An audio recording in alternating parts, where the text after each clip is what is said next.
Step 7. Humbly asked him to remove our shortcomings. Step 6 was about becoming ready to let go of our defects of character. Step 7 is where we take action. It's where we humbly ask our higher power to help us change. Sounds simple, right? But as we'll see, there's a lot of depth to this step. Let's start with the word humbly.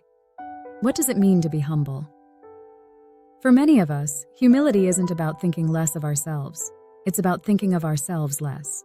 It's about recognizing that we're not in control of everything, and that's okay. It's about letting go of our ego and trusting that our higher power can guide us. In Step 7, we're not just asking for help, we're asking humbly. That means we're coming from a place of honesty and openness, not pride or self-will. We're saying, I can't do this on my own, but I'm willing to let you take the lead. Now let's talk about shortcomings. These are the same defects of character we identified in Steps 4 and 6. Things like anger, selfishness, fear, or dishonesty. Step 7 is where we take those shortcomings and hand them over to our higher power. But here's the thing. Asking for our shortcomings to be removed doesn't mean they'll disappear overnight. It's not a magic wand. Instead, it's an ongoing process. We're asking for the strength and guidance to grow, one day at a time. So how do we actually work Step 7? It starts with prayer or meditation. You might say something like, Higher power, I humbly ask you to remove my shortcomings. Help me let go of my anger and replace it with patience. Help me release my fear and replace it with courage. The key is to be specific. Think about the shortcomings you've been working on and ask for help with those. And remember, this isn't a one-time thing. It's a daily practice. Each morning you might ask for guidance, and each night you might reflect on how your higher power has helped you throughout the day. Let me share a quick story.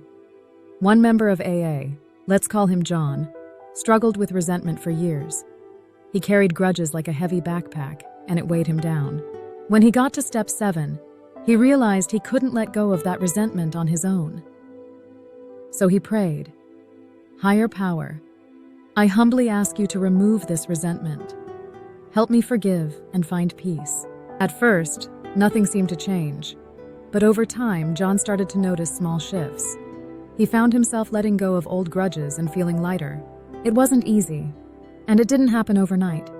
But Step 7 was the turning point that set him on a new path. Step 7 is a reminder that we don't have to carry our burdens alone. We have a higher power who's ready to help us if we're willing to ask. And as we work this step, we start to see how letting go of our shortcomings frees us to live more fully and connect more deeply with others. It's not about being perfect. It's about being willing to grow. And that willingness is what makes all the difference. So if you're working Step 7, take it one day at a time. Be patient with yourself and trust the process. Remember, you're not alone on this journey. Together, we're learning to let go of what no longer serves us and stepping into a brighter, more authentic version of ourselves.